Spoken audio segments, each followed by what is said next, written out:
is joining us.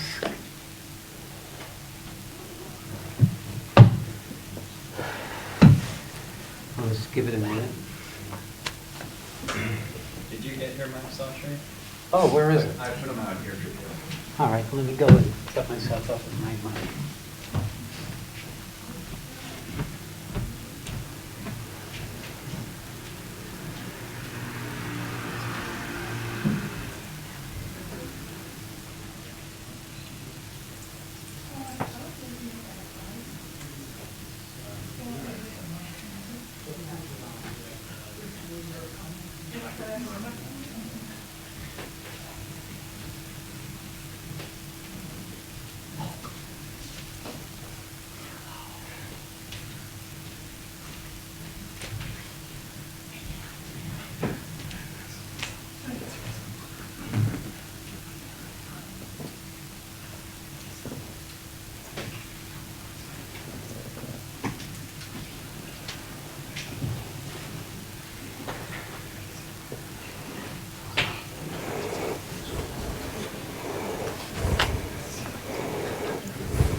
So we probably need one more chair. Oh wait, we got four chairs. Okay, so Lisa, Mama, come forward.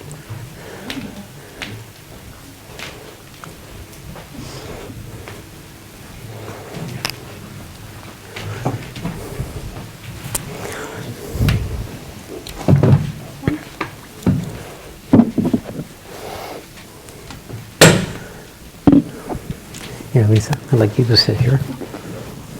Yeah, and Amit here. So you'll be fine.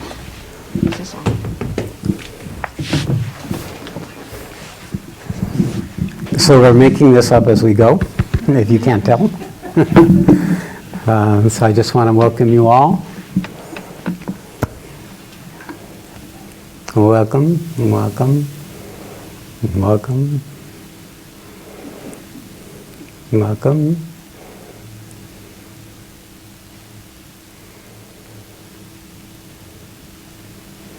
Welcome. Namaste. And welcome to all of you joining me. This is Amit from Canada. This is Lisa from Switzerland. Sweden, excuse me. And this is Sonia, who is my daughter from USA. So that's what she looks like. This is the first time she's been on camera. I didn't prepare for that. So mom and dad and daughter. And part of the reason I've wanted to have this come forward is because I believe your generation has a much greater need to be awake than my generation. I don't believe that any of us are unaware of the climate change that's occurring. And I actually wasn't particularly focusing on that climate change. The nature of my work has been enlightening the world one person at a time. And mostly it's through a process of transformation, transmission, and education in terms of how we can become more than what we've been programmed to be as human beings. To bring in that spiritual potential I know that each of us carry. But the problem with the situation is the newer models are more open to change than the older models. You know, old dogs, new tricks, that whole conversation. And that, I believe that part of the reason all of you have come is because of the crisis that mankind is now in the midst of. A transition that's coming not from our society, not from mankind, humankind. It's coming from the climate itself. To wake us up like a slap in the face that causes us to wake up. You could say we're truly in the beginning of an existential crisis, which means it has something to do with our very existence. I call it the peril. And when we're in touch with the peril, we actually activate a capacity for being that's greater than when we're swimming along in our privilege. You could say the characteristic of privilege is the freedom to be obscured or oblivious. So you don't need to pay attention to the crisis if you have enough entitlement, if you have enough privilege. And no doubt about it, we are privileged by any measure of mankind up until this last 50 years. The nature of the privilege, of course, is relative from our perspective, but if you look at objectively, we are able to go forward in our life no matter how bad the air is, no matter if the oceans are warming up at a rate that is no longer going to be able to mitigate the global warming that's going on right now. I just read a report from a man who's been following this for 35 years. He said at this moment, the amount of heat that's being put into the global atmosphere from numbers of factors, but most primarily from mankind, humankind, is equivalent to 800,000 Hiroshima-sized nuclear bombs going off every day. Even this vast planet cannot absorb that kind of injection of heat. And what is heat is? Heat is actually going to force a change in the balance that has allowed us, mankind, to live the lives we are now able to live, to have the level of privilege that we now have. So in that context, I won't go down this line too far. You. I'm back here monitoring. Yeah, she's my regulator. So remember why you're in the room here. I'm putting her in the back of the room. So I want the edginess of the opportunity to be brought forward. Because we all have our personal version of our own existential crisis. And that's actually what we're here to explore and talk about. And how does it relate to you as a human being and you as an awakening spiritual being? What is the right relationship between the part of your lived life and the part of your spiritual life? Between your spirit and matter, your consciousness and your person. So that's where I want to explore. And I'm here really mostly to introduce and hold the space for you to go into a sharing and a discussion about what this looks like for you and what this might mean for you. And the context to hold this in is purpose. Because although there is a purpose for existence, this is what my realization said, that every single one of us are living the opportunity of that purpose, if we know it or not. Even if we're in the obscurity of our conditioning and our negative story, we are actually in the midst of an unfolding of a purpose that isn't our own, but rather shared by all of life. This coming into existence is the urge, the purpose of life. For us, it's to learn, to grow, to evolve, to wake up. To wake up is to come out of the obscurity of our roots, like a lotus coming up from the swamp, and open up to the opportunity of what we are as consciousness in a body, spirit in matter. And the interplay between these two forces of spirit and matter, human and divine, is the key of the recognition of the opportunity that this purpose is moving us all towards. And for those of you who know my story, the moment of my awakening was a recognition that there was a purpose behind it, though I didn't know what that was. So there is a purpose behind each of you that brought you into this room, even though you may not be aware of that purpose. If you can become aware of that purpose, you can align with it. When you align with it, miracles start happening. miraculous possibilities start folding out outside of the boundary of what you've been able to know up to now.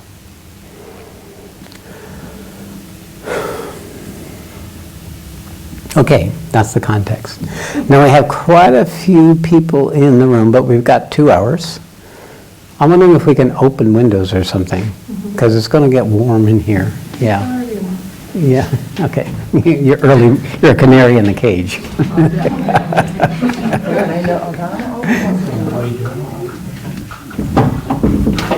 Oh, there you go. Thank you. Yeah. And we'll just do it long enough so you're cold. Yeah, but there are other humans in the room. Don't quite have the same thermal setting.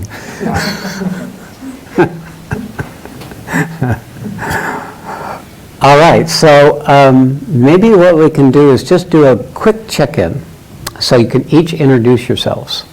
And the way we do the check-in is you say your name, where you're from, and a quick summary of why you're here, or how'd you get here. Whatever way you want to say it, but you only have like 15, 20 seconds. So you only get 15 or 20 seconds time on the stage. And you're being watched. So we're going to start here from the front of the room. I'll start on this side. And they will set it in motion, and then we'll go to you. And then we'll go front row, second row, third row, so on and so forth. So everybody has had their 15, 20 seconds. How's that? We're not live. Oh, we're not live. But it's recording so people can watch. Okay, so it'll be, that's fine. That's fine. So there's a buffer here between. We can edit. Okay. Hello everybody, my name is Amit. I am from Canada, India too. I am here to meet more people like me who are in touch with this purpose that he's talking about, which is much bigger than ourselves. Whoop.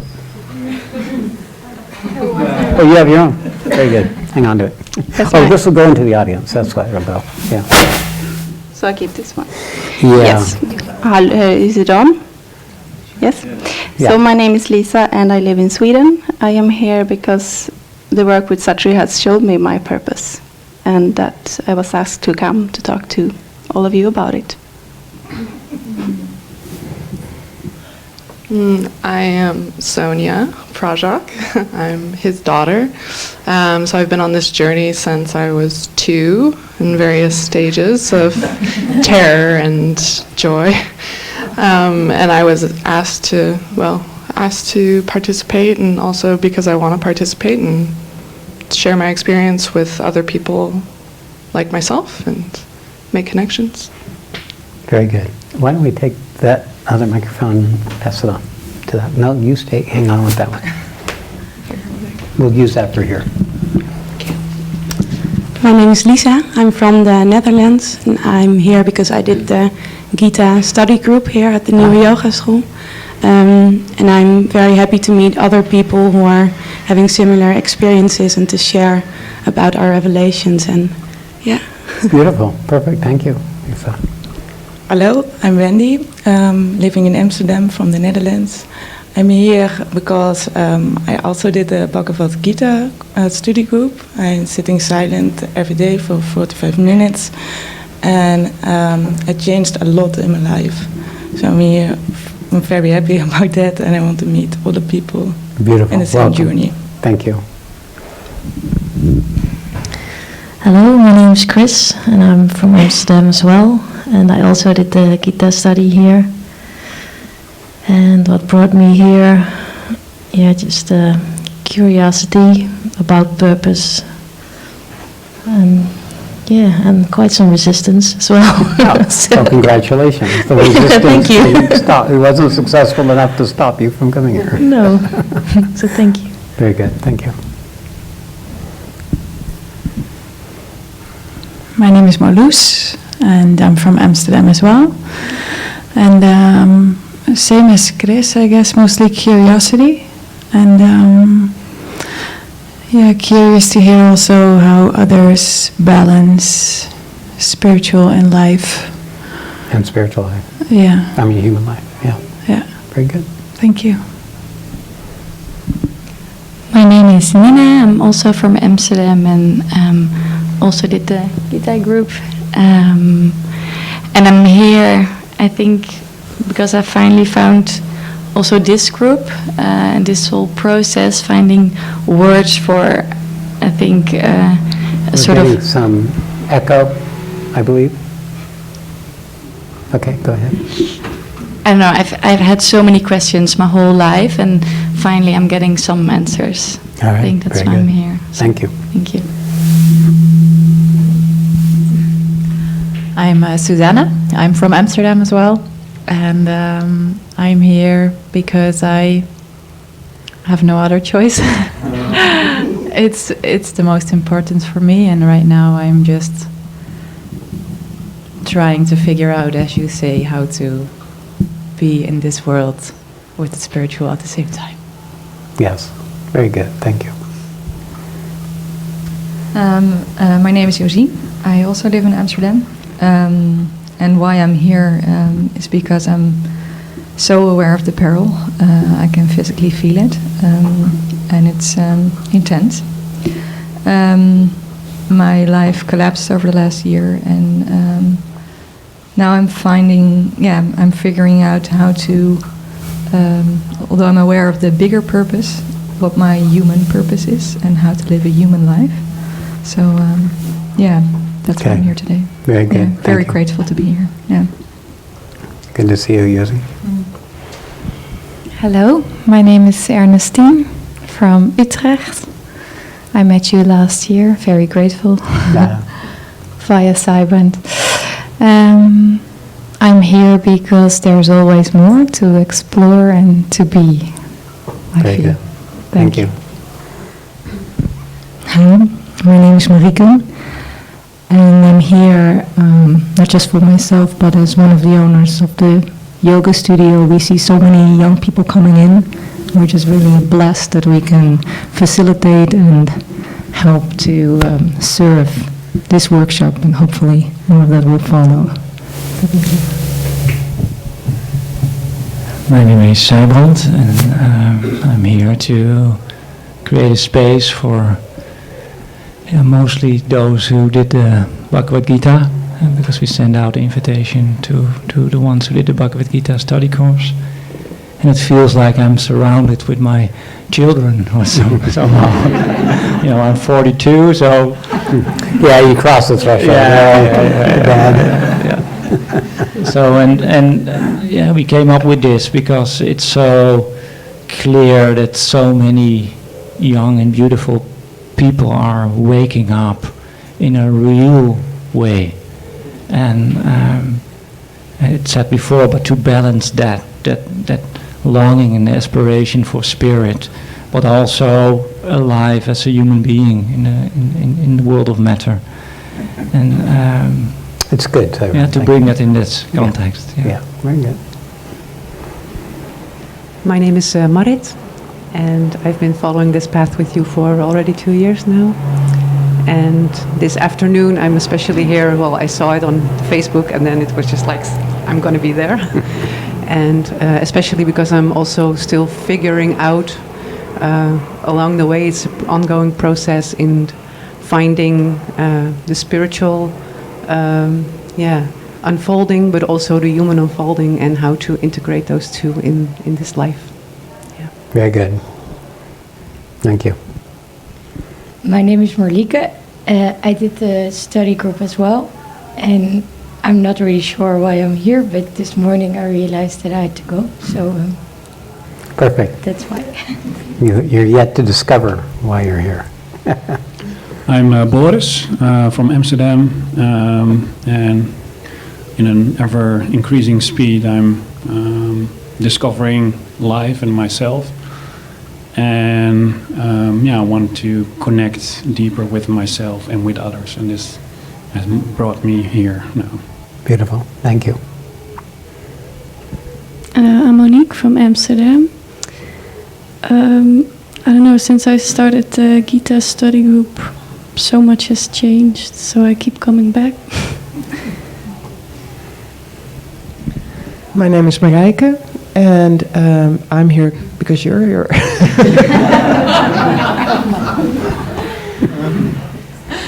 My name is Edina, also from Amsterdam. I'm here to learn, to connect, and I don't know, to share with all of you. Beautiful. Thank you. My name is Esther, and I'm from Amsterdam. I work here at the school, and I did the study group with Marijke. And I think that is what we brought here. Beautiful. Thank you. My name is Luna. I'm from the Netherlands as well. And I'm here to rediscover my new purpose. Very good. My name is Jana, and I'm from Amsterdam, and I'm here because my friend invited me. Fair enough. Something said yes to the friend, right? My name is Machteld. I'm from Amsterdam as well. I also did the Gita group, and I'm here because to learn about everything and to connect and to hear about everyone's stories. Okay, thank you. My name is Anke, and I followed quite some Gita study groups, and then till the end I felt some resistance, and I stopped following, but now I'm here, so there must be something to share or to learn. Always more. Yeah. My name is Laurentia. I live in Amsterdam, and I am here because I believe in time and space. This is created for us all together to being connected. Very good. You're correct. My name is Eva, and I'm also from Amsterdam, and I've been on this journey for a while, and there's so much to learn, so I'm just here to learn more. Beautiful, thank you. My name is Dieke. I also did a study group, and I'm still figuring out how to balance my human life and spiritual life, and I hope to get some inspiration today. Thank you. Hi, my name is Laura, and 1.5 years ago I opened up about a trauma story about my past on national TV, and this felt very purposeful, and it awakened me. So I had a heavy depression afterwards, and the new yoga school and meditation and also the Gita helped me to get myself back together. Okay. That's it. Beautiful. And I'm from Amsterdam. Thank you. Hi, I'm Joseph. I'm from Lebanon, and the reason why I'm here is to connect better to my emotions, about the positive and the negative, to have better quality relations. Very good. My name is Rens. I'm also from Amsterdam. My life basically took a 180 turn after the Gita study group, and it has been an unfolding of events and possibilities of different spiritual paths as well, and it really got me craving for more. Got it. So thank you. You're welcome. My name is Saraswati. I live in the U.S. in Sat Shree's community, and purpose and possibility have always enlivened my whole system in an instant.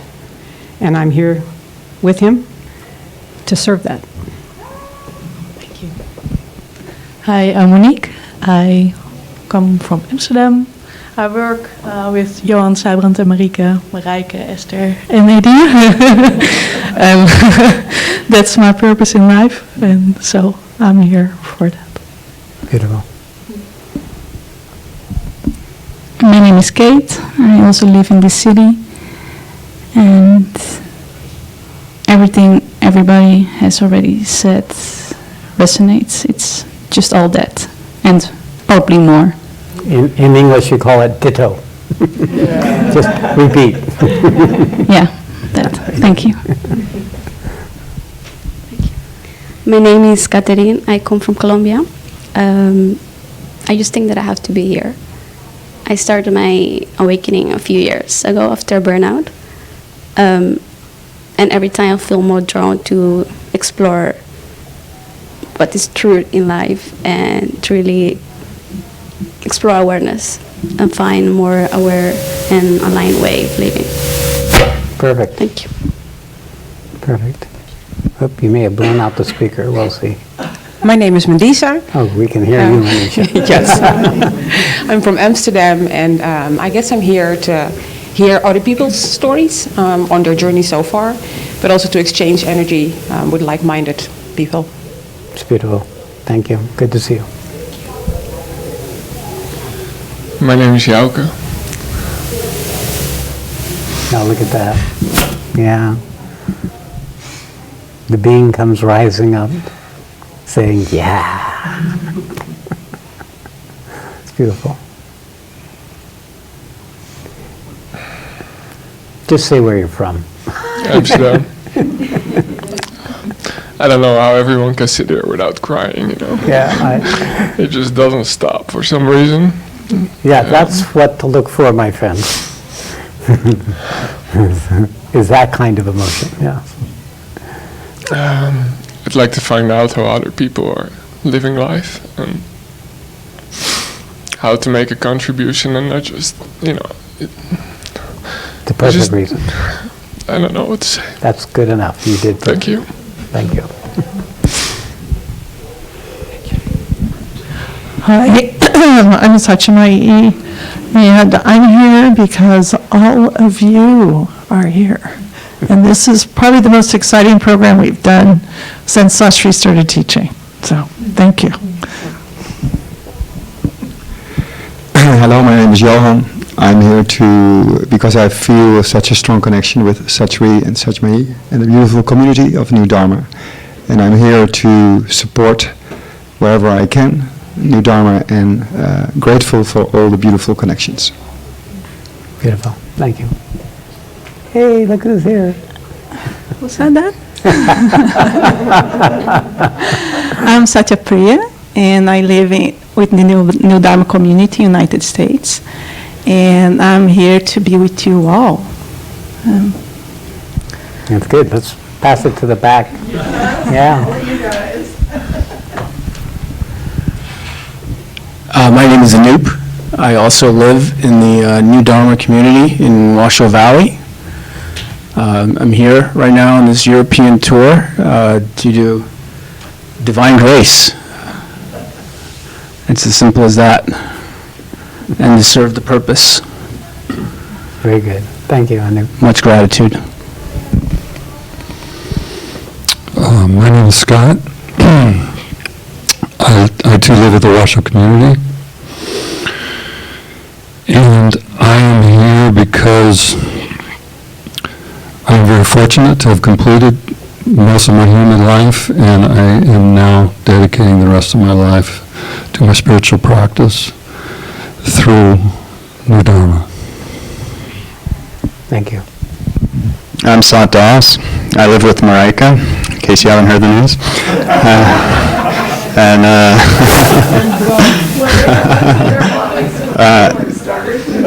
I'm here to serve Sat Shree's work and all of you. That's very good. So maybe we could also take Sat Shree's microphone and leave that for the room, but I'll have Emma. You want a microphone? You'll be We have in one charge. here also. Oh, we have one already. Okay, we're good. So this is fine. So we're good. Yeah. All right, well, thank you. Thank you, thank you, thank you. Because we're really here with a shared purpose, actually, no matter how we might language this. We are a community of human beings that are in this transitional period where an opportunity for humanity is in the process of shifting in response to what's happening in the collective consciousness. So may this continue in some form beyond this one meeting, because I do believe that what can happen in relating to others of like-mindedness is you can create synergies that are way beyond any one of you, that can open up and affect all the people you are connected with, that are connected to you, and through them, the rest of the collective consciousness. That the way to shift the era that we're now living in the midst of is through this, you could say, virus, this infection in the existing swarm that has limited and bound consciousness for eons, to become healed, to transmute, to become a different kind of human being. In the Bhagavad Gita, it says about the nature of this cycle that occurs. It's really nature that does it. It's actually not nature itself. It's rather, you would say, the organizational principle of consciousness that periodically, as consciousness will rise and it will fall, and then it will rise and it will fall, in an ever evolving upward spiral of possibility. And that because of this field of consciousness is eternal, we are all in the fulsome. We're just particles being swept along in a current of purpose that we can't see, and we're not really responsible for except when we wake up. Because when we're in ignorance, we don't know what we're doing. We're just being what our mother did, our father did. We're just doing what our friends do. We're doing what everybody else does, is what we read or what we hear. We're born in the middle of the fragment, a tiny fragment of the story of what it means to be an awake human being on the planet. So the whole nature of spiritual awakening that's occurring on the planet right now is because the collective consciousness is more aware, more alert, more awake than it's ever been, ever been. And why? Because this transition now needs to include matter, life, the foundational structure from which our bodies were formed. We need to bring this awakening consciousness and embody it so that the earth itself can be lifted by that spiritual infusion of our own awakening, first into our own bodies, then in our relationship with others, and then in our role of serving the unfolding of the opportunity of the purpose in this transitional period of humankind. So I'm here with that purpose. In the Bhagavad Gita, it says I come again and again during periods of darkness, when the cycle becomes dark, to show the way of the next unfolding that has yet to be shown, that will be of a complete different order of the highest that had occurred previously. A new upward spiral shift in this endless movement of risings and descendings. So this is what I see. And I come not just as a person, although the nature of an incarnation is there also, they don't lose their personhood. They don't live in the merger of their realization. They don't rest in their enlightenment. They bring it into a dynamic, active expression into life. And what I've noticed in the nature of my work is that the force that lives me now can be transmitted. That people who come to serve this work start tapping into the very same energy that lives me, and it starts living you. It's an enhancement in our own otherwise natural ability to be awake. It makes that awakening a manifesting force, a current of becoming within us that sets in motion a biological transformation, an emotional transformation, and a mental transformation that makes our bodies vehicles for a higher possibility for mankind. That's the facts. You don't need to believe me. May you find out for yourselves. And that would be this opportunity. And meanwhile, because of the nature of the condition we've been born into, the darkness we've born into, this emerging process is very challenging. Because you're carrying your mother along, you're carrying your father along, you're carrying their mothers and fathers and their mothers and fathers and their mothers and fathers. We all carry a piece of the collective ignorance, the collective resistance, the collective unwillingness to change, the collective obscurity, the collective preference for staying asleep. So when we awake, we're dragging along those who are connected to us, and therefore it's so hard to hang on to that awakening. That's why having correct information, so that you don't lose hope, that you don't get overtaken by the inevitable dejection and despair that occurs on the spiritual transformational process, so that you can recognize those symptoms in yourself, in your own experience, and learn how to say, oh good, another chunk of darkness is showing itself, another opportunity to come into existence in a way I didn't know how to be in existence before.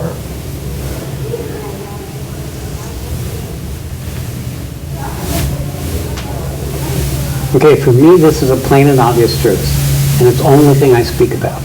But for you, I realize it may not be, or it may be still emerging. But what I want to say about this is that if you can start collaborating with each other in a shared recognition of your own process, that something powerful and true can come into the world that can make a very, very real difference.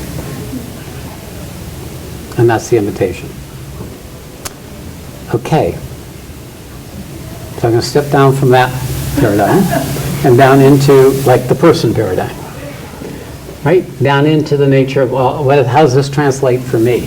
And I'll just share my little piece of the process, although it was, what? But she doesn't want me to. Let the kids know. Okay, kids. Kids get to share. So what we're looking for is the existential point, the crisis point, the slap that wakes you up. And what is the nature of the slap? And how to be in relationship with it.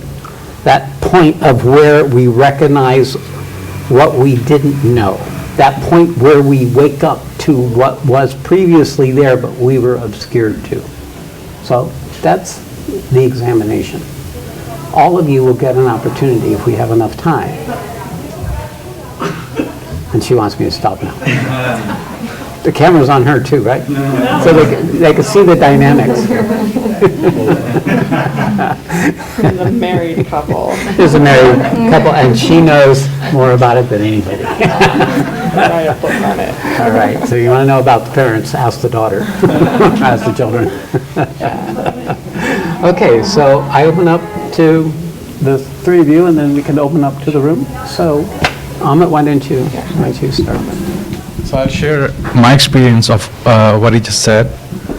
So I met him 4 years ago, and about 2 or 3 weeks before meeting him, I was always unhappy since my awakening.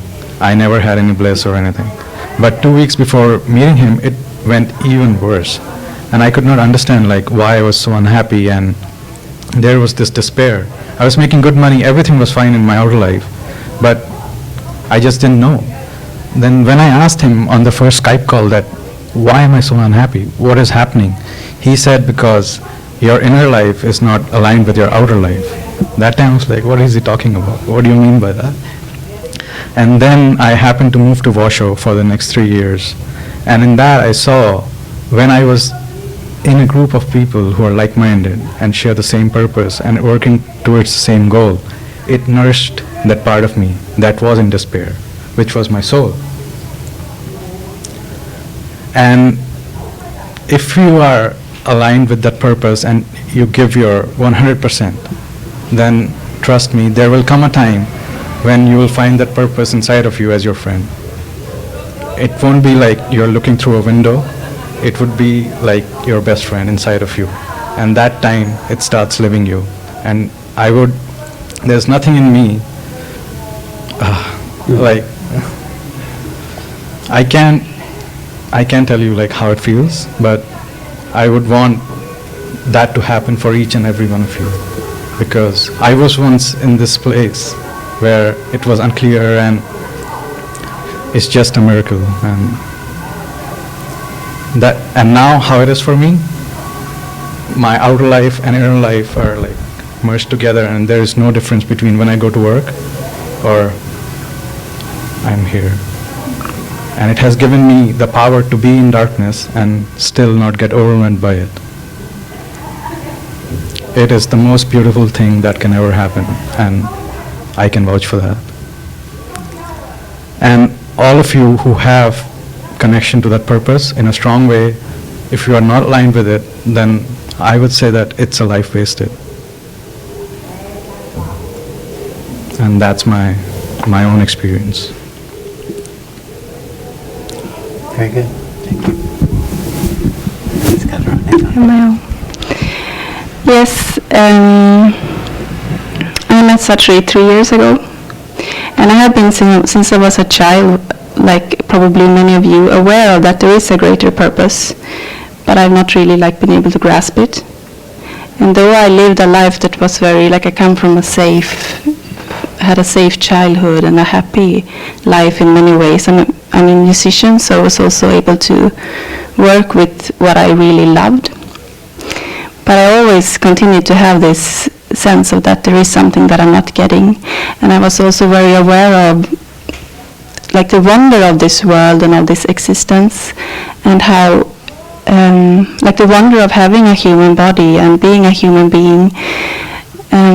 And I just heard someone say this week that the generation before us, for them it was very much the other way around, that they had to work with awakening, like it was matter awakening up to spirit. For us it's the other way around almost, like it's spirit exploring matter. Like we're here to explore what it's like to be a human being and to come from that place. And I feel that that has also helped me to have that perspective, that I am actually to explore what it's like to be a human being, and to explore the whole range of emotions that come with having a human body. And when I met Sat Shree, there were not this many young people around, not at all. And New Dharma is the only place where I'm still called young. I'm 35. So it's actually this, like the last 6 months, when Sat Shree started talking more about the peril and the purpose, that I had an immediate connection with Sat Shree. I knew that this was my path, but it's now that it's shown itself, like that this is why I connected to. And I feel that that whole context with the peril and the purpose, the peril and everything that's happening, it makes it also easier to get over ourselves, like the whole human struggle and everything. Like we have a much bigger, it's easier to get off things when we have that context. And I was actually, you said that you would talk about Greta Thunberg. Greta Thunberg. Mm-hmm. And I just have to say something about, and you all know the Swedish climate activist Greta Thunberg. Mm-hmm. I was just dreaming about her this week. I wanted to share that with you, because she's sailing to the United States now, you know. Yes, she's sailing. And I was, that night when she left, when she went on the boat, I was dreaming that I was on that boat, and it takes 2 weeks for her to get there. And I was meditating the whole time, and she was totally aware of why I was there. And it just made it so clear that the way we support what's happening now is in expanding the consciousness, and that it's so connected with that. So connected because she's been able to convert it into action.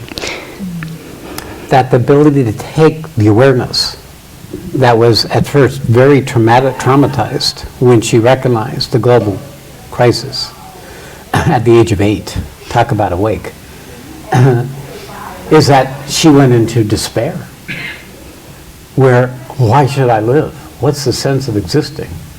And for a month stopped eating, stopped doing anything, in the shock of how can I live in a world where that's my future and no one's doing anything about it.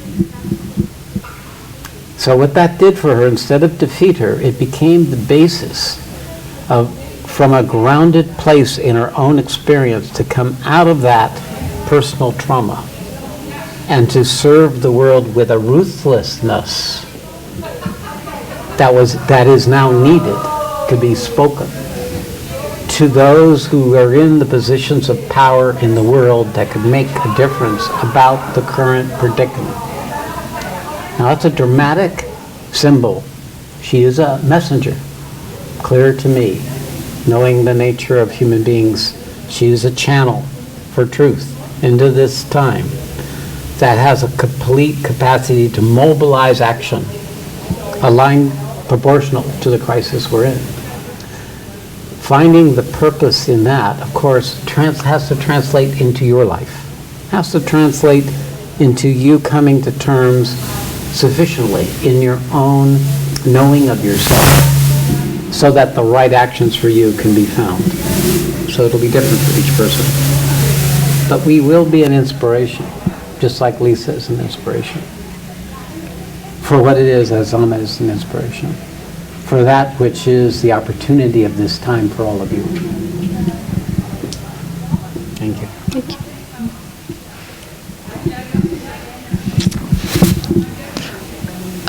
Okay, so my experience was a little bit rough, I would say, from the beginning. So when I was a child, I remember having these experiences where I would feel like something was trying to pull me out of my body, and it was terrifying. So as a child, I was very frightened all the time. In fact, I would sleep at the foot of their bed. I would sneak in at night and sleep at the foot of their bed until I was about 9. I thought something was trying to get me, haunting me, or I would hear things like voices saying my name at night. So, and I'm not really good with microphones, apparently. So I didn't... A little more energy immune. Yeah. I didn't know what this was. When I got older, I thought, oh, this must be just the imagination of a child. You read stories, scary stories, and then you imagine things. So I didn't think much of it. And then I lived my young adult life, which was fraught with all sorts of peril, bad boyfriends, and I didn't know what I wanted to do in school, and all sorts of, depression and anxiety. And then when I was about 23, I guess the universe decided that it was prime opportunity for me to awaken. And so I experienced a very rough and immediate Kundalini awakening. Actually, in the middle of the day. So, I was sitting in a restaurant with my boyfriend at the time, and I suddenly got hit by something, and I stopped and I looked at him and I said, something is wrong, or something has changed. And my vision even changed. Everything that when I went outside, I walked outside, and everything looked like Technicolor. Everything was very bright. So I actually thought I was having a medical event. And so I went home, I laid down, I put cold washcloths on my body. I felt like I was being electrocuted. So I'd have these periods where electricity would run from my toes to my head and back again.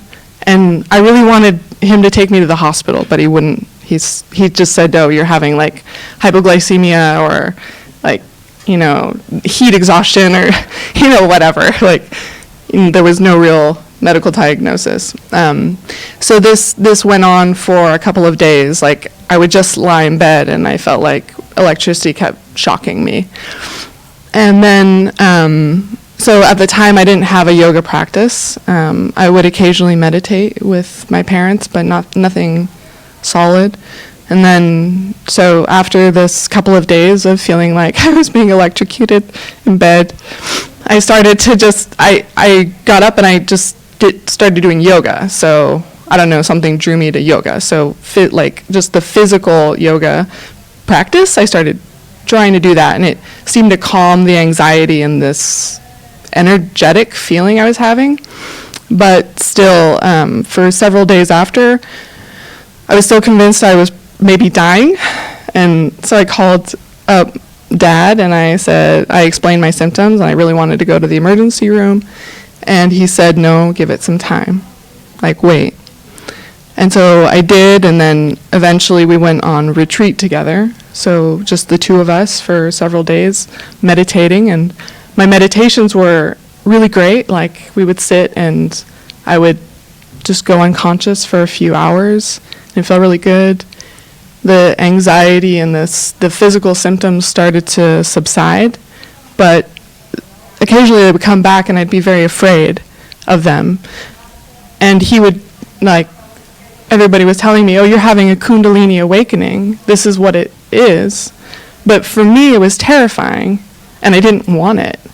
And he's like, well, too bad. And then some people were like, oh, you're so lucky. And I'm like, do you want it?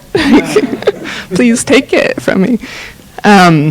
So that was my initial experience, and that was 15 years ago, or 23, 33, yeah, about 15 years ago, a little bit less than that. But so then after that, things the symptoms started to subside, and I ditched my boyfriend who wasn't supportive and, continued forth and things got a little bit better. But occasionally, like afterwards, if I wasn't quite on track or if like I needed to be a little bit more aligned with this purpose, I would be reminded by the universe, would come back again, and I would have another experience. And for me, it always manifests in the same way. If I'm not quite in line, then I get like something, I think it's physical. I always think it's like a physical reaction, and then I remember, oh, right, it's energetic, and I meditate more, and like over time it's become a little bit easier and a little bit more stable and more integrated in my life. But my job, I'm an investigator for a living, and I travel for my job, and so my job is not like, it's full of cops and rich people, and like, it's not quite what I imagine to be the yogi way, or this path that supports, alignment with purpose, but it is my job, it supports my life, and so I have to, I'm constantly trying to remind myself of what I'm actually here for, and do the things that support alignment with the purpose, even though my life is constantly pulling me in other directions. So it's difficult, I guess, is what I'm saying. It's hard for some of us. Okay. So it was my message to my daughter. It was recognized in our first awakening when we were on the retreat together. Yeah, you can go ahead, hang on to it. That she couldn't ground it. She couldn't bring it into her body. And that's when I first saw that she needed to live her human life. That she was young for this kind of intense awakening, but her life, that awakening was here, but her life was here. She had to go back into life. Now, we gave her techniques, and she connected to the Mother of Planetary, and she had a meditation practice, but essentially it was to go back to school, it was to find jobs. She found a new relationship and married the person who on their wedding day said, I am here to serve the divine I see in you. So there is this miraculous interplay between the unfolding of our human life and our spiritual awakening, if we can meet the challenge of the diminishment that inevitably occurs when we come back into our human condition. Being able to endure that quality of limitation or suffocation or wrongness or whatever it is the process of lifting our life up.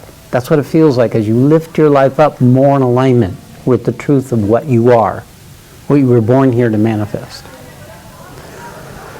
So Sonia is an example, but she is very much a reluctant spiritual person.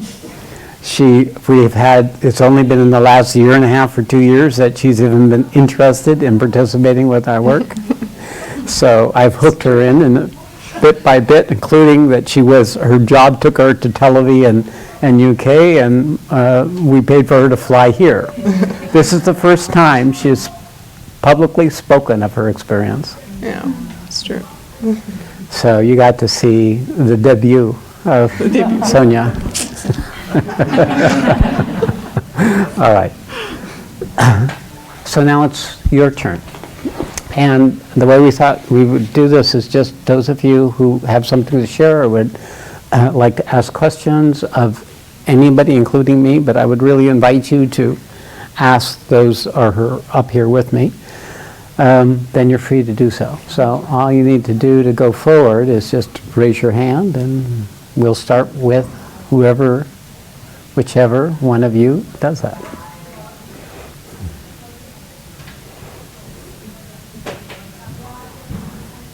All right, is he? Yes, take a seat there. Let's pass the microphone. Do you have to move it back a bit? Yeah. You got a whole constellation. And such my, I can't find my phone. Did I? Yeah, I was going to time things, but I guess not. You have a phone. Okay, good. Go ahead. Yeah, I'm not sure. I just felt like I had to be up here somewhere. You have a story. I have a story. I recognize a lot of what you all said. There's a lot of similarities. I feel like I've been living my life backwards in a way.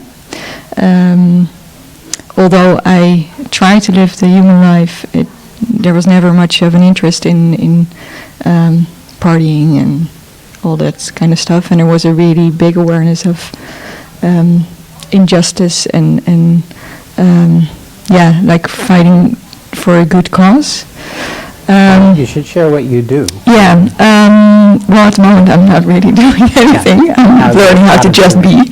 But I am a doctor, and I'm in training to become a GP, a hazard. I had started that path about 6 years ago. I always felt that was my path. Then had a burnout and recovered, continued, but felt like it wasn't my. I didn't know how to do my job. It was just too much to take in. Yeah. That when the human life is more developed than the spiritual life, then you have this kind of event happen, where the spiritual life has to catch up with the human life. If the soul is true, it will eventually know the imbalance, but it won't know it necessarily through the mind. The whole system will start going into revolt or resistance, and it will accumulate in a place that will force you to pull back from the human life and let the spiritual life catch up. So that can also be another way this demonstrates. Yeah. Yeah, with it, it's also a lot of what I realize now. There was a lot of structures from my parents that I just took over, and traumatized me in a way, and I tried to live my life through that, which was impossible. But then I went back to my life, trained to become a mindfulness trainer and a coach, and worked in occupational health, but still felt a pull to go back to being a GP. So I started again, and my first year, at that point I had already met Sat Shree through his silence, and that's about, I think, two years ago, something like that. Yeah. I had to work in the ER of a medical hospital a while ago, and I did that for 3 months. And meanwhile, there was a lot also going on spiritually. At one point I didn't sleep anymore. I worked, I think, for about 2 months on 2 hours of sleep. At one point I just had to stop, and which was a real blessing, I realized at this point. Over the last few months I've been learning how to be in this body. I feel I'm finally starting to inhabit my body, which I never really did. I realize now I can feel my feet for the first time. It feels. I have a body. Huh? I have a body. Yeah. Actually, for the last 4 or 5 days, it started feeling really good to have a body. Yeah, by the way, you haven't found out yet. It's really good to have a body. But there has been a lot of despair and fears.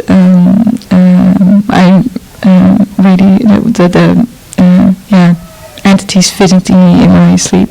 I wrote to Sat Shree about it as well. It's been really intense, and like they were trying to kill me. It felt sometimes, or at least trying to do something to me.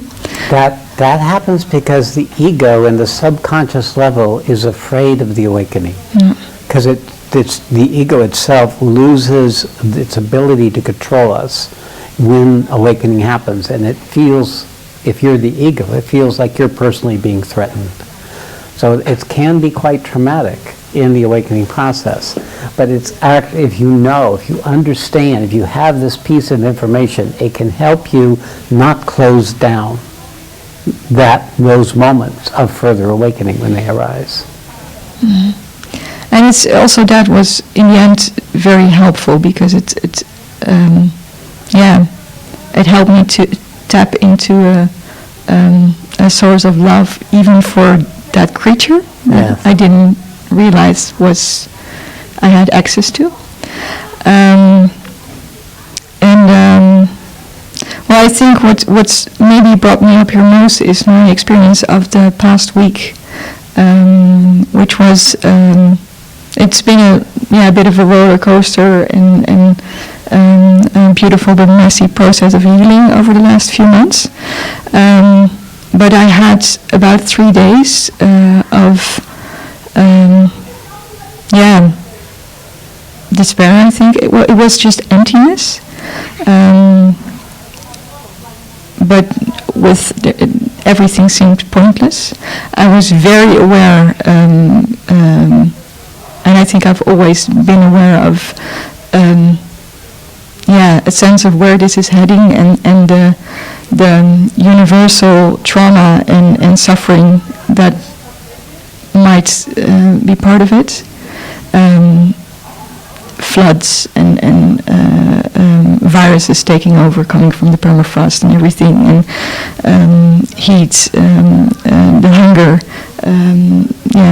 migration, everything. And in that point, it just seemed pointless to take any action anymore. So I didn't eat for 3 days. There was no appetite, which is very, in contrast with my normal life. I love to eat. But there was a surrender in it, and I could feel my clinical doctor mind labeling it a depression with all the symptoms and the cures. And the cures. Well, the cures. Apparent cures. Apparent cures. Exactly. Yeah. But there was a surrender and a grace, I think, in there.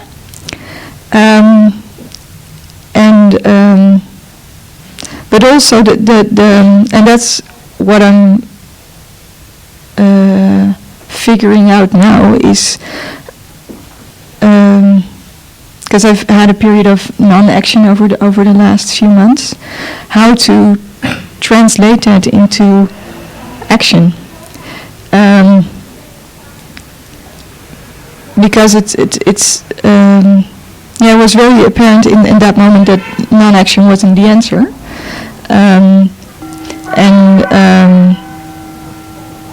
It's funny because it created a whole shift, and I haven't felt better than the last 4 days after this happened. So, but now I feel there's no need to plan in a way to look ahead, but still, as in my human life, it feels impossible to plan.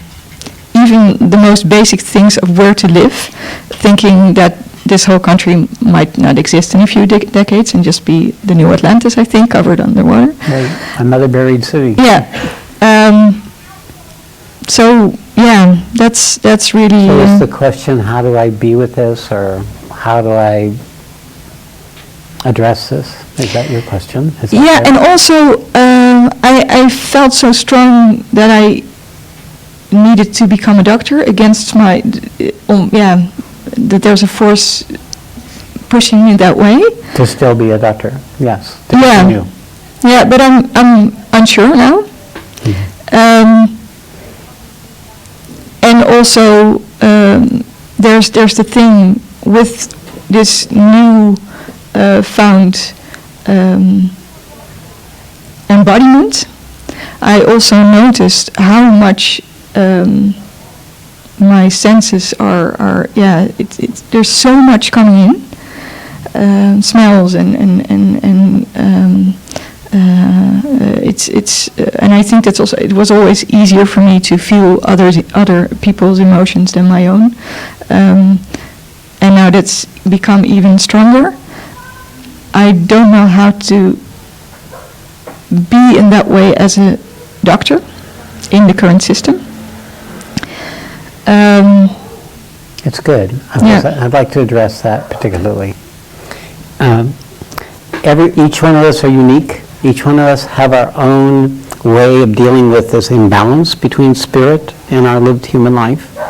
And there comes a time where I know Yosine and I know her process, that the nature of what's happened is she's come to balance. And as a matter of fact, it's gone the other way, where there's now a bit too much spirit for the amount of matter. So what it means is she's caught up. And what needs to happen now is to reanimate her life so that these two can grow together.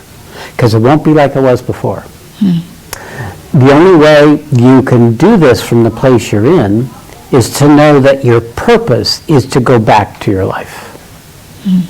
That it is the means by which you can serve in the structure of your previous life that is aligned with the new awakened life. So it would be exactly correct to go back into medicine. You might want to pace it to give your system a time. And this sensitivity is coming because the awareness is exceeding the experience. Okay. So once you start catching up with the experience, it's not too far off right now. It will quiet, and you'll have a more normal ability to function. It feels quite balanced at the moment. Yeah. That's exactly correct. So for the first time, I think in my life, it feels like it's there. Yeah. This I'm is what in my body and aware. That's the two together. Spirit and matter together, in your body and aware, in your body and connected to what it means to be in your body awake. Then your life becomes a continuous unfolding of what's left that's still hidden, that still is resistant, that hasn't yet come to her full maturity as a human being, but also as a spiritual being, because in a spiritual being, you're always forced to find a bigger context for holding what's arising. The spiritual consciousness always has to wake up out of the linear point of view to see it. That's what awakening is. You basically step out of a smaller self into a larger self that sees the smaller self. But it's not just seeing, it's experiencing the bondage, experiencing the condition of being limited by your small self. Spiritual process is a continuous process of coming out from a smaller, less awake, to a larger and more awake quality of being. What can make that shift is the purpose.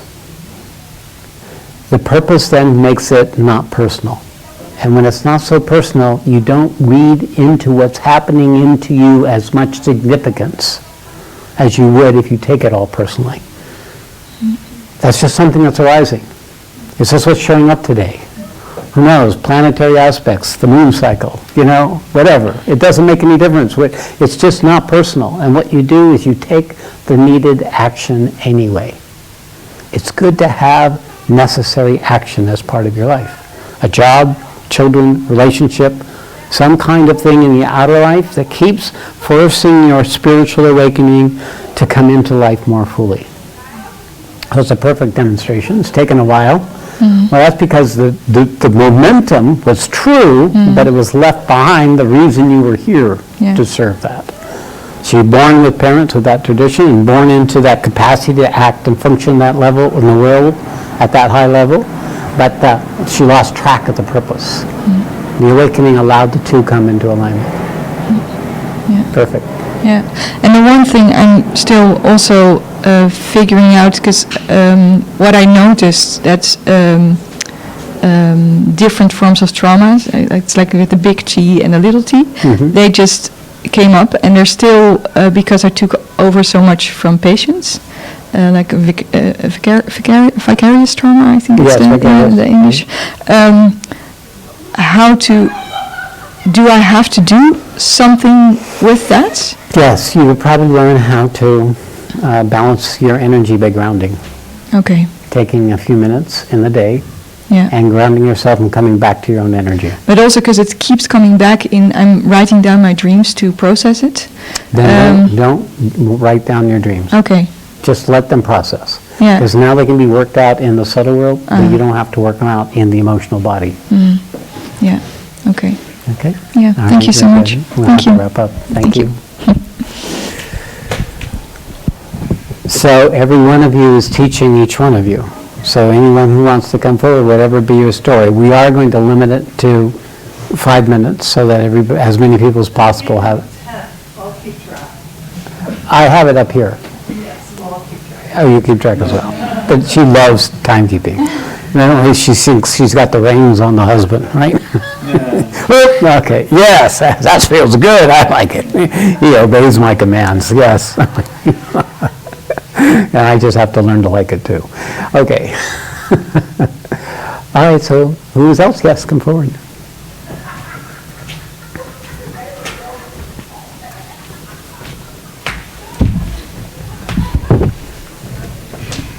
So I'm a bit shaky. Oh, that's... feeling it here. But I want to, tell my story. Okay. Because it's been, I never looked at it as a story. It sort of was. What was? Yeah, what was. So it's more in hindsight now. But I think where it all started was about 3 years ago. I was at a festival in Portugal, and I had a peak experience on LSD. That really changed like the whole way I see everything. It made me, well, interested in spirituality to begin with. It made me more aware of how I should treat my body. So it led me to do yoga, meditation. I became a vegan. And everything from there, from the peak experiences, was such a counterculture to what I was used to. So after that, I fell into a depression of like a half a year or so. And it was mainly because I felt I had no purpose.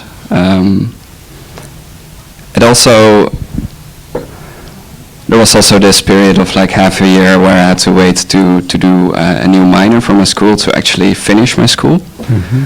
And there was this period of just nothingness, no purpose, no real drive to do anything. And that's what made it worse for me. It was just the agony or the dejection, having no purpose at all. Yeah, I want to just stop there because it's an important point. It's a transition period that occurs always when there's a sudden expansion of our consciousness. It's like a caterpillar going into the cocoon. It's a dissolving process where everything that we organized our life about previously and all the possibility that was shown to us in the awakening all dissolve. The art is to hold both of those, knowing that they have a beginning and a middle and an end. To understand that this is a natural unfolding, an incubation, a pregnancy for another way of being that needs to go through this dark night of the soul, this transition, where neither spirit nor matter satisfy you, where there's no access to the purpose of it. And it's what's useful is to have some practical function in your life that you still have to do, like a job, or a relationship, or children, or parents, or whatever it is. Just enough to keep you moving in the course of a day. Because otherwise we get lost, the human will get lost in that quagmire of purposelessness. But it is a transition point. But go on. Yeah, that's exactly what it felt Exactly like. what you're gonna say, yeah. And what really helped me around that time was yoga and meditation. Good. That really gave me some purpose. And in the end, that is also what I think what got me out of it. But at the same time, I felt like my path didn't really have a direction. So I just kept exploring or more doing the human life, basically. And at some point, the new yoga school came on my path, and the Bhagavad Gita. And it gave you a structure. Exactly. And that was the exact structure I was looking for, because it gave me a purpose, but it also gave me the freedom to explore beyond it. Because I still had lots of, traumas or things that held me back. So at the end of last year and beginning this year, I started to explore the tantric path. And that was mainly because I never felt in touch with my sexuality. I never had a relationship. I never had encounters with anyone. And this is actually what really led me to well, embrace this part of myself. And that also unfolded in different retreats. Someone came on my path who showed me that it's all right. And it was step by step. It wasn't like full on. It was more of like, okay, and then this, and then this. And didn't feel forced or anything. It was just, this is supposed to happen. A and it was natural unfolding yeah. of something that was not developed in your own relationship with existence. Exactly. So sexuality is very much part of the body as much as food or thirst or air. Mm-hmm. So finding the right relationship with sexuality as a human being is a very important stage as we awaken spiritually, so that we have the right relationship with our sexuality as an awakened spiritual being. Makes a very real difference in our ability to hold what happens to us. Okay, very good. Thank you. Right on time. Okay, someone else. Come forward. Suzanne. You too? You want to come forward? All right, you're next.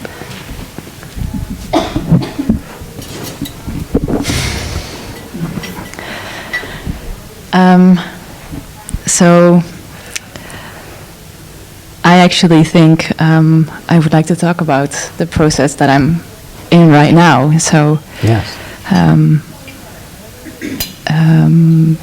Just a little backstory. I'm a medical doctor as well, also training to be a GP. Hold the mic a little closer, yeah. And after the 6 weeks with you in Tiru, I started that training, and it just started showing me the depth of the structures and the manipulation and the construction I have been, creating this life in. And it was so intense. I mean, I had these body shocks and energies coming in with a patient right in front of me. So that somehow, unfolded into a place where I just could not be at this working place anymore. So I've stepped back from that for now. Just to be with this, because I have no idea how to be with this. Right. And be working 5 days a week, and I know that if I want to continue being a doctor, which I've never actually really been sure about if that's what will be, but it just cannot be the way it was, and I'm just deeper and deeper seeing and feeling, like physically, when the structure gets me hooked and everything inside me starts contracting. And up to this point, I saw it most in my interaction with patients. I just could see it happen, but there was nothing I could do to stop it. Or sometimes I could, but then 10 seconds later it would happen all over again. I would just feel like a sieve and all the energy flowing away, and when the patient had left, I would burst into tears for 30 seconds, and then I would get myself back together and see the next one.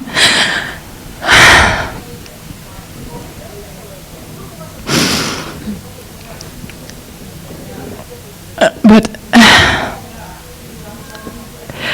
luckily, there is this deep faith and restfulness in that it's also purposeful, that keeps me from feeling like I'm going insane, and that I have this structure, like all of this to put it into perspective. But it's so intense. Just an hour before I got here, I had this really intense experience, I've been having a couple of them the last weeks, of when I drop into presence as much as I can, my body starts cramping and I start crying somewhere in between. I'm a baby or a mom who sees she's losing her child, and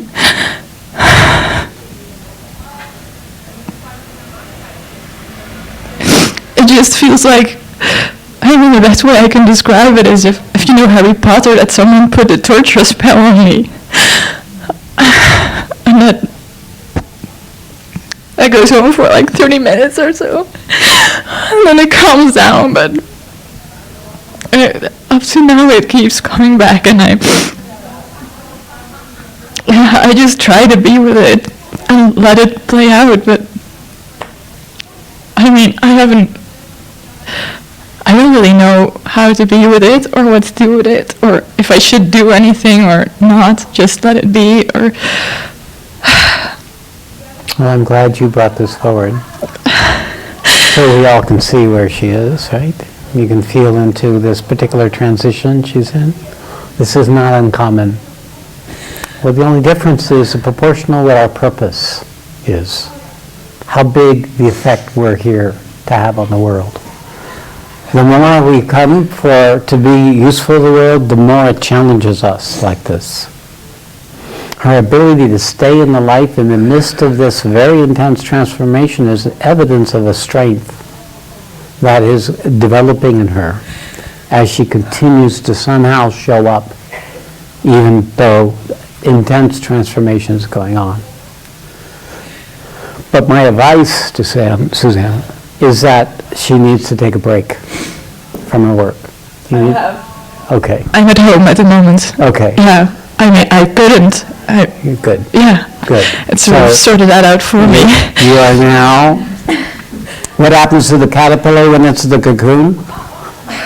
It doesn't know jack shit. It doesn't know butterfly, it doesn't know caterpillar. It's just dissolving. And the dissolving where she is right now is an injection of consciousness. Now, it's not, no one's doing this to her. This is because the structure that kept her separate from this consciousness that's everywhere is dissolving. And so it's coming in because there's nothing separating herself from it. Though there's fragments of herself that are being thrown into the trauma, into the reaction, to the I can't do this or I don't know how to do this, the contractions, the components of the impressions we gathered as children from our parents, experiences we've had in the course of our life that left some trauma, some mark. They all start popping up with this huge energy, popping like to be dissolved. All they do is come up to be dissolved because you're in a state of consciousness in that place where everything that organized you as a separate human being is being transmuted into another kind of human being. And the body gets brought along in the process. This is an interim stage.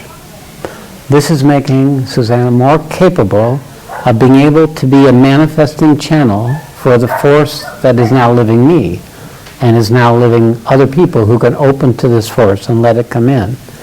And then you become an instrument for that force, a means by which it can come into life through you, consciously and unconsciously. Because you're impacting your parents, your grandparents, your cousins, your siblings. They probably don't know what the hell's going on, but their life is changing because her piece of the ancestral karma is coming out. We shift the realities of those we're connected to in ways we cannot imagine when we allow for our consciousness to come forward like this. It creates a new paradigm because as they shift, they support your shift. This has happened to me in my awakening. It's happened to almost everyone who's had a serious spiritual awakening, is that it starts shifting the very paradigm that before bound you. It starts becoming unbounded, and the energy that's locked up in that bondage becomes more and more available to you and all who are ready and capable, who are connected to you. So this is an extraordinary witnessing. It's like witnessing a new birth. I feel like a midwife for this. Not that I have any particular role with this, but literally nature is doing it, and I'm just helping the person collaborate. Learning to be able to relax and surrender to the process is the art of expanding our ability to be in existence. Why we suffer is we can only be in existence this much. When we awaken, we start learning how to be in existence more. From a thimble to a cup, from a cup into a bowl, from a bowl into a bucket, from a bucket into a small pond. And we grow, and in the process of growing, that which doesn't want to grow, it feels like Velcro. It rips as it gets shedded. So, thank you for demonstrating that so perfectly. And all you need to do is trust the process. Parts of the ego is afraid of this or doesn't know what it is because it's coming deeper than your subconscious. Deeper. I go into distraction. Yeah. I distract myself. Okay. But that's good. It's come to a point where it doesn't matter if I do anymore because it's coming It's anyway. gonna go anyway. Yeah. Yeah. So there are distractors. Watch a movie, whatever can get you through the day. Because it is, the surgery is happening, so it's good to have some anesthesia to help along in the process. But if it's just anesthesia, no surgery is going to be effective. Yeah, can I say something? Yes. So one of the things I did. Oh, wait, we have yeah. You can probably hear me, but. Yes, you can, but it can't be recorded. Oh yeah. Okay, so one of the things I did, because very similar, I didn't have a job at the time, so that was helpful. And I recognized later like how helpful that was, but I would lock myself in my house and I had like a couple of yoga tapes. I would do them on repeat for like 3 hours at a time, and then like things felt okay, and then I would have like another experience, and then I'd go right back to the room and press play and do the yoga tape again, and it helped me. But I'm just saying that you find something that helps you until things stabilize and don't feel bad doing them again and again. Whatever gets you through the day. Okay, are you good? I'm not really sure. It's probably a mind question, but what's happening in the process also is when I try to concentrate on my heart, which I never really felt. I mean, it was in India. It was the first time I really got to experience being there.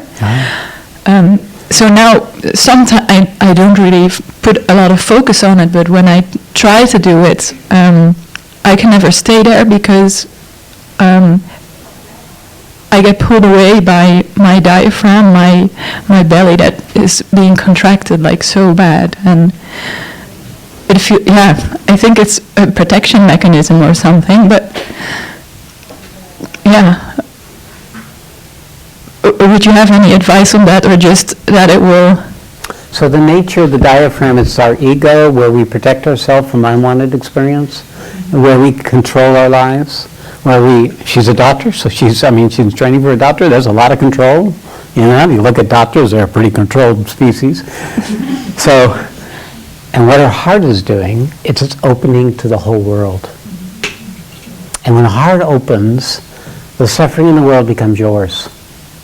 And if you're used to living a contracted life, where you help people in certain ways, then it's going to be quite difficult to let go and not take personally what your heart is trying to show you, which is the real purpose you were born for.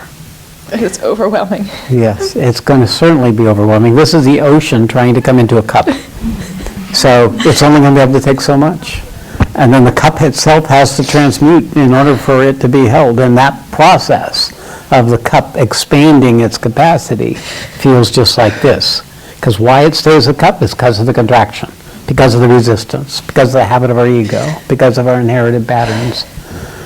Now, no self-respecting ego would sign up for this one, by the way, right? But to understand that it's a beginning of a wondrous, simultaneous, wondrous unfolding of a possibility of life that you're not doing. That's actually being revealed to you, about what you are other than what you have tried to make yourself to be. It's a discovery rather than a making happen of a possibility for being that you can't imagine until it actually starts happening to you. And you begin to discover the freedom, the aliveness, the truth.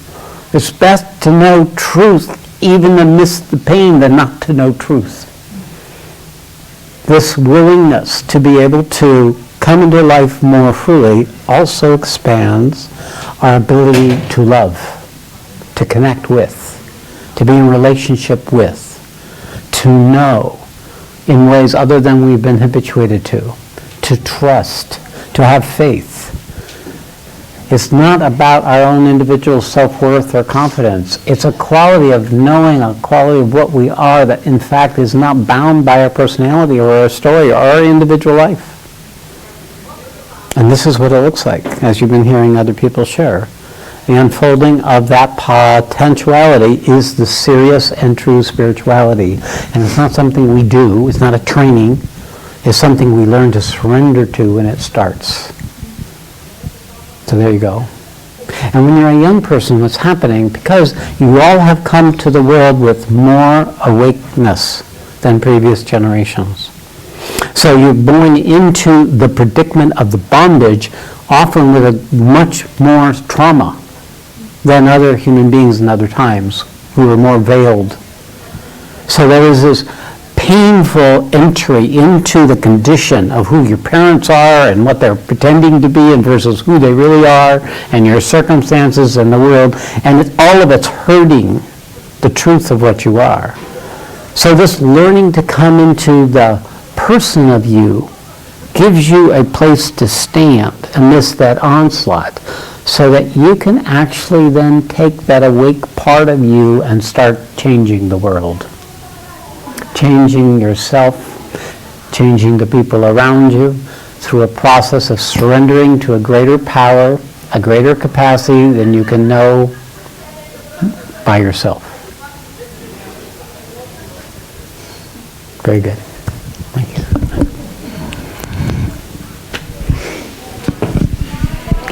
Okay, go for it.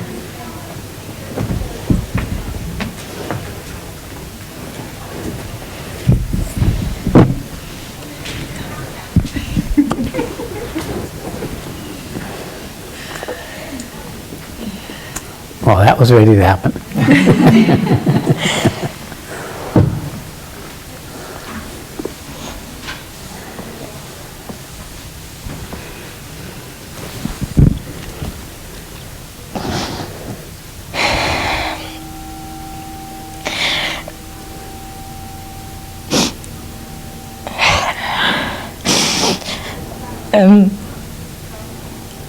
I don't really like talking about myself,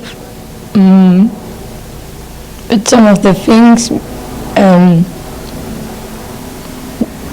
made me realize, and it set some things in my life into perspective, and I was already aware of those events, but I haven't really looked at it in a way because it was my own experience. I think 2 years ago I went abroad for 2 months for an internship, and it was my dream to go and do an internship at a law firm. And just before I went, I had these dreams that I was going to die over there. But I was really rational, so it was like, what's going on? And but there was one thing that made me realize I have to tell this to my mom, because if I'm going to die, at least I knew. And this was part of the plan for me, for my life. I was really ambitious. I wanted to become a lawyer. And at the end of the internship, I had to do a presentation for a lot of people, and it was quite a hard topic. So I think 3 days before, I get like these panic attacks, and it was quite intense. I didn't really know what was going on, but they were so intense that I wasn't even able to think anymore and sleep. But in the end, I did the presentation and it went well, and I went back home, but everything has changed. And I was living with my friends, and I wasn't really able to talk about it because what are you going to say? And but I already started yoga a lot of before I went, so I continued yoga. I went every morning at 6 o'clock. That was quite something different as well. And at some point I thought I have to call my dad, because I already had, when I was younger, people used to say that I prefer to have deeper conversations with people, and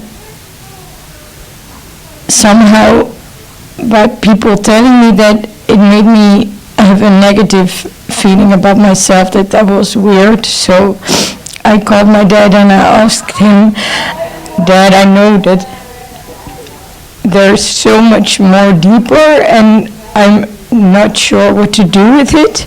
And the yoga also got it started, I think. And not to blame him, but he said just leave it. And actually Josine, I had a conversation with Josine and she said go and exploring it. So I went to the Gita study group, and that was quite intense. And at some point it made me realize that I didn't know if it was good for me, because I was already an overthinker, and all the theory made me overthink even more. And I thought it would be better to feel, which sometimes is hard, because I have a lot of feelings, especially in relation to others, mostly not my own feelings, but theirs.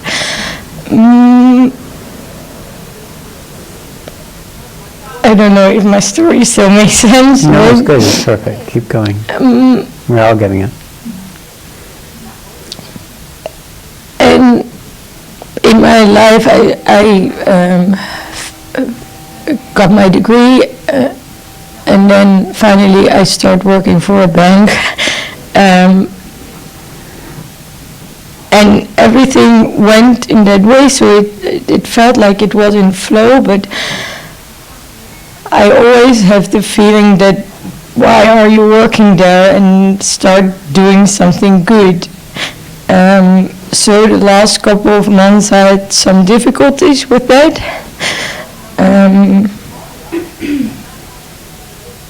But I'm still not able to get the answers. So I just figured out that it's good to stay there, and eventually the answers will come. Exactly what I would have told you. So I think. So it's perfect. Yeah, but it's hard for me, looking at me working for an institute I'm not feeling connected with. You don't need to judge that. What's really important is giving you a structure by which you can continue to be engaged in life. It doesn't make any difference. The structure is secondary. If its purpose is high or low, doesn't make any difference. There's the Bhagavad Gita. He's going to kill off his relatives. You think that was a great purposeful work, right? Looks like the end of the world. So you're just working for a bank, and yes, of course, it's helping destroy the world, but fact is, you play the part that you have so that you can gather in strength in whatever arena is available to you, so that you can develop your own system. Because you're going to have to be like a bank. to handle the darkness that is going to need to be met, the resistance, the opposition. And I love that you're a lawyer. Greta Thunberg isn't a lawyer, but she carries the same truth speaking. So you have an authority in you in the same way she does. And that's going to have its time on the stage. So being where you are is perfect and strengthening your mission in the world. You just give yourself time. It won't be long. Good? Thank you. Very good. All right, let me see where we are. All right, I can take one more person. Come forward. And then we're going to have to wrap up.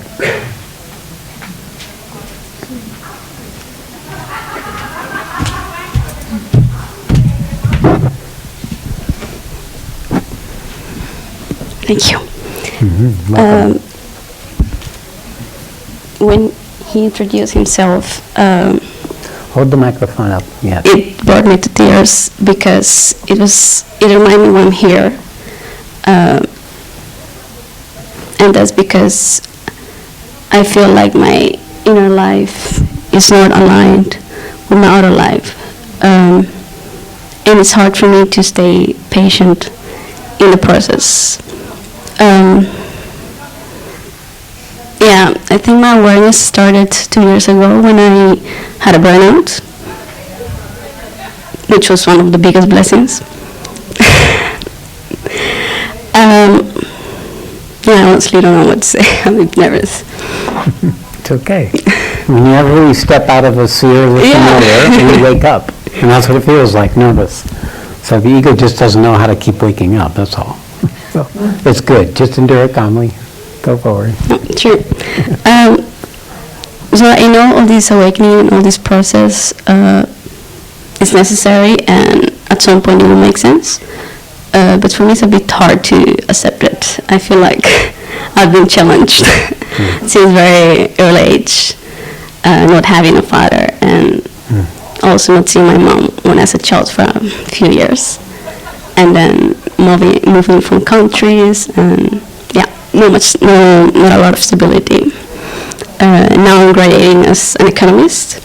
I work for the financial sector, which is actually not my purpose in life, I realized. I'm okay with it, but it feels a bit like, yeah, what do I do with this? How do I accept this process, and how do I stay in the process and be able to go to the darkness and to heal it and to heal myself? Very good. It's a multi-pronged process, and I talk about this in my retreats, where you first have to wake up to the problem, and then you have to learn how to come to personal responsibility for that problem. That is, quit assigning the cause of your problem to someone outside of yourself. When you start owning the way the world is showing up for you, you empower that quality in you that can choose to be different, that can create a new way of being, that includes what was something you would not normally be willing to include. This process of including the things that we're repulsed by or we reject, including untruth, not just boredom or obscurity or insensitivity. It could be any structures of reaction or anger, anything that you have not been able to include becomes part of an incubation that allows you to come into greater presence with what is arising. So when we become impatient in a situation, it means we're not in touch with the value or the lesson of that situation for us. When you come to personal responsibility for your impatience, you'll begin to discover the restlessness. We call it rajas, the endless dissatisfaction of rajas, that is always looking for more and more now, and more the way I want it, not the way it's showing up. So that part of our privileged nature in cultures of activity and accomplishment and doing and getting and shopping and buying is an enemy in the unfolding of our spiritual process. In the Bhagavad Gita, it says it's the enemy. wanting it to be different than it is. But you can convert that when you're in responsibility, because you can choose to be with what's arising and say, okay, what is this impatience that's making this not it? It's who it seems. Because it's never not it, it's you who's making it not it.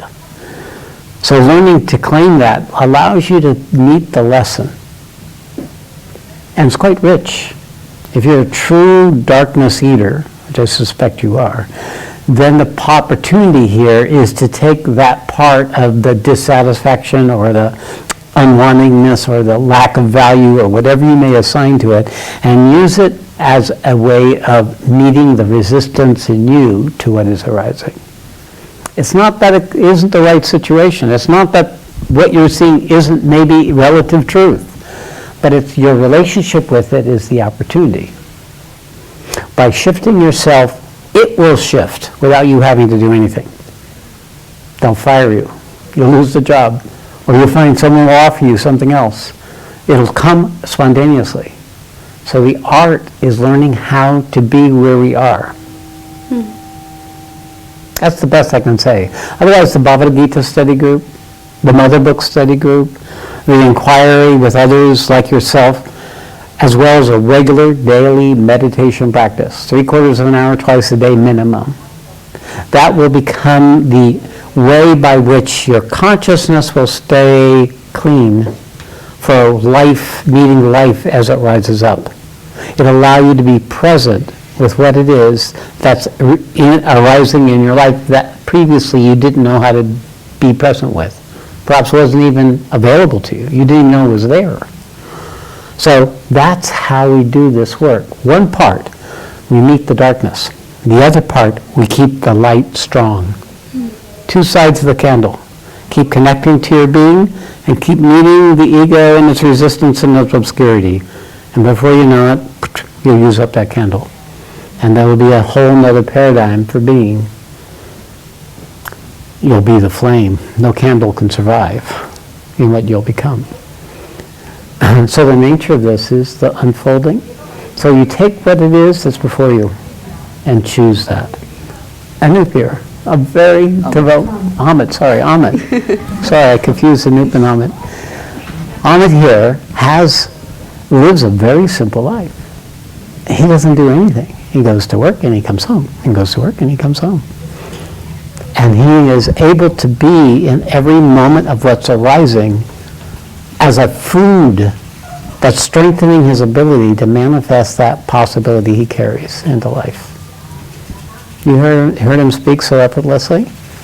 It's taken 4 years. He was a mess when I met him. And now he's a shining light. So too is Lisa and everyone. My experience is it takes 1 year minimum to really know what you're up to. And it's 3 years to become enough skillfulness to be able to then continue to progress. And it's 5 years before you really can know fully your purpose.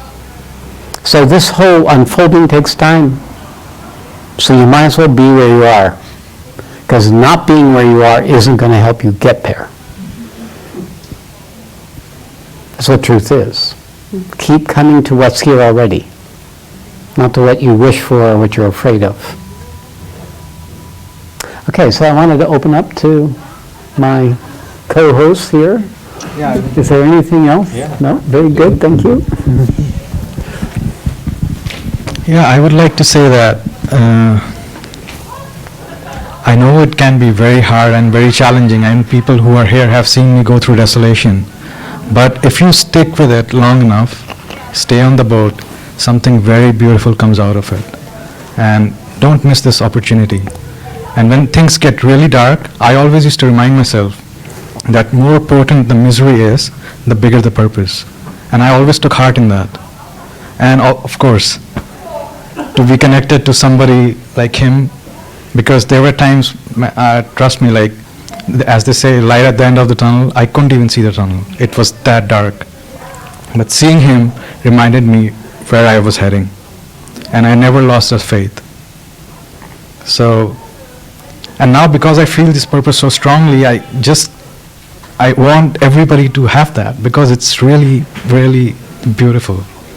And don't miss this opportunity. Yeah. Thank you.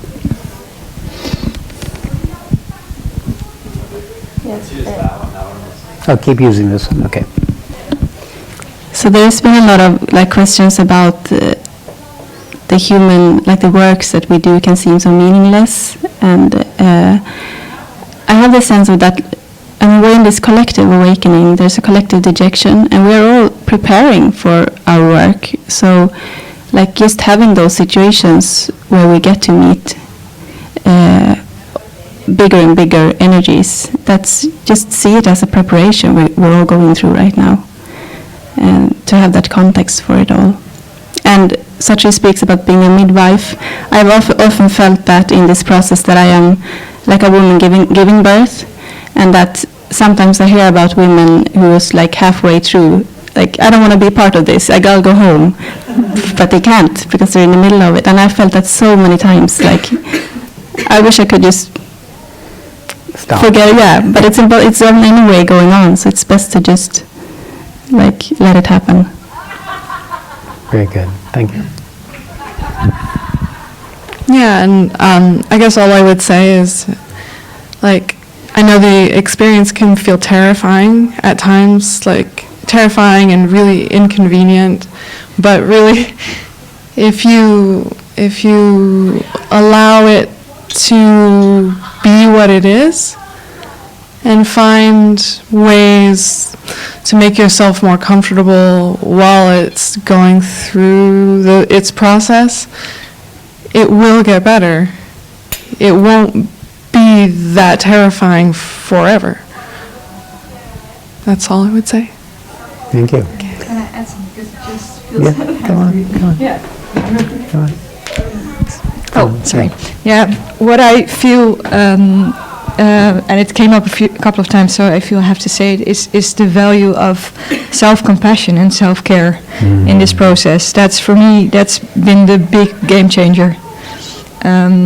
Also to access that feeling of love, you first have to feel it for yourself. And I think, especially here in Holland, we're very Calvinistic and can be really hard on ourselves.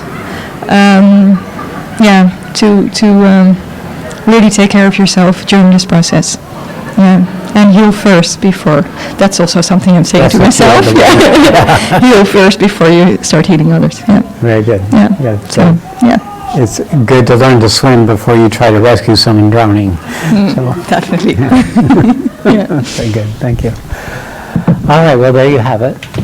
And what I invite you to do is look at the different ways you can support yourself. Lisa and Amit have organized a virtual program of meditation and inquiry, and they're setting up a means by which all young people can start expanding this ability of camaraderie, shared experience, understanding, and a recognition of the opportunity of the purpose of you in this life and what that might be.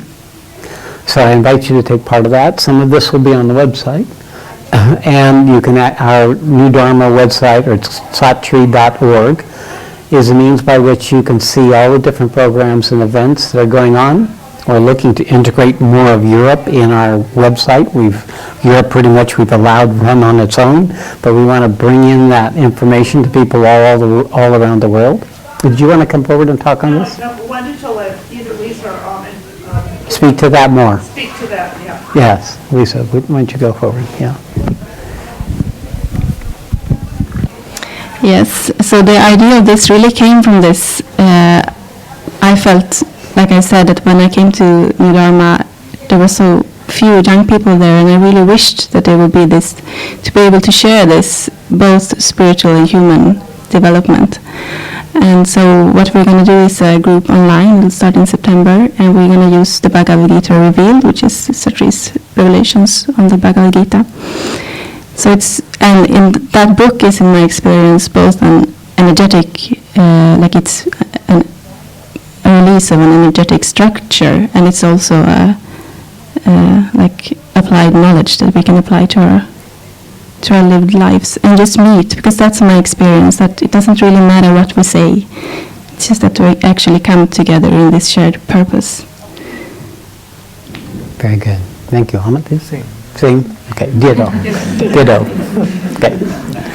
All right, so thank you. Thank you. This is our first such meeting in this inquiry, and I'm glad I've been able to rope you all in enough so we can set in motion a possibility that I believe is occurring right now for young people to come forward and start discovering who they are and the difference they make as a necessary shift in the collective consciousness, or means by which a shift in the collective consciousness can be fulfilled. Each of us are interrelated with all of us.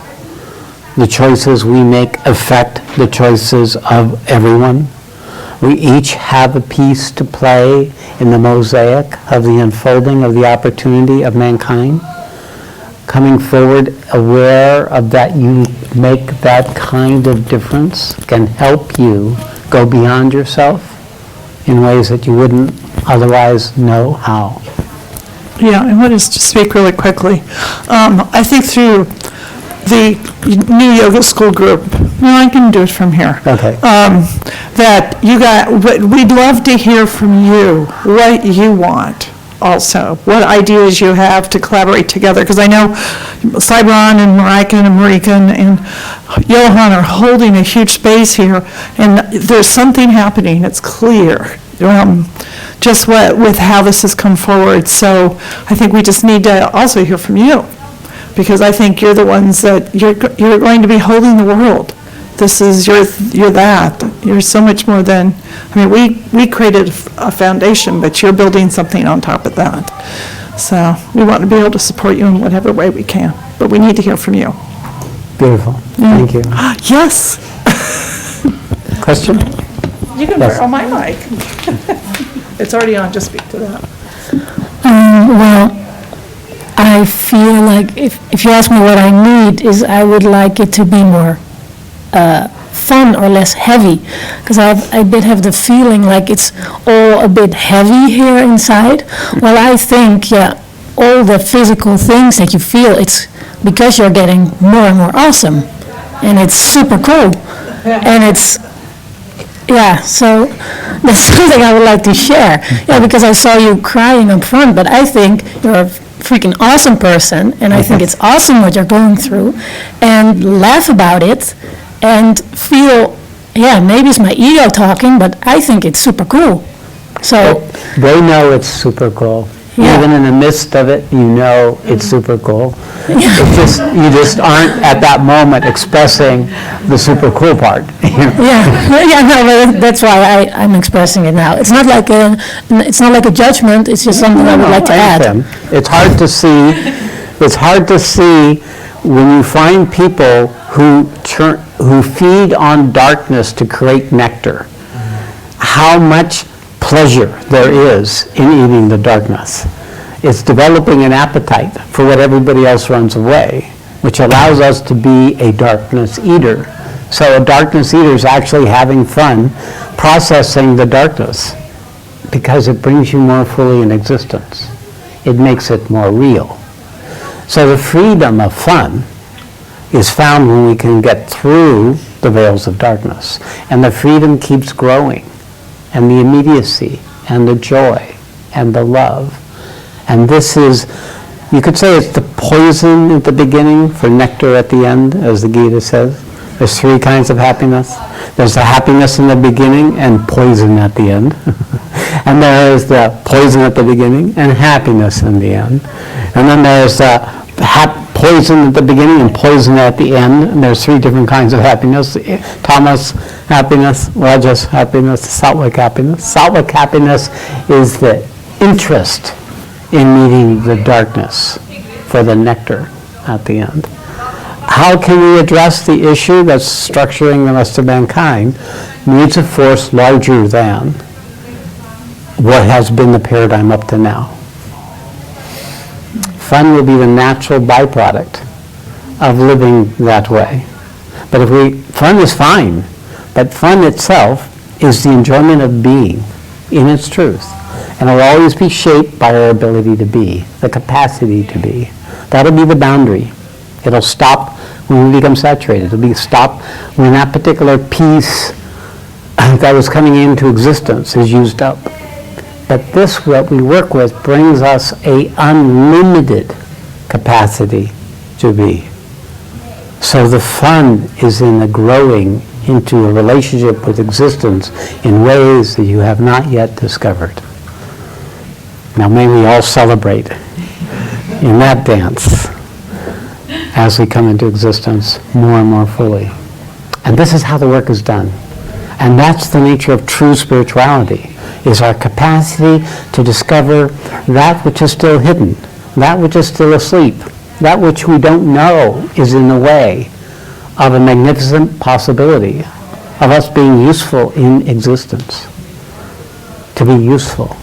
To be useful for those we know in our life. To be useful for the problems and issues of others. To be able to be the one that makes the difference.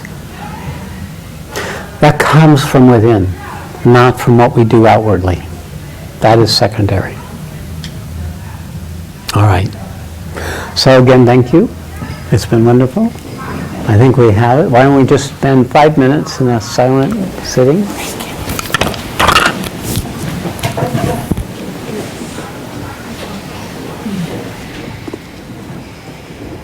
I'm already set for 5 minutes. All right, let us begin.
Hari Om Tat Sat. Hari Om Tat Sat. Hari Om Tat Sat Shree. All glory to Supreme. May truth manifest. Namaste. And thank you.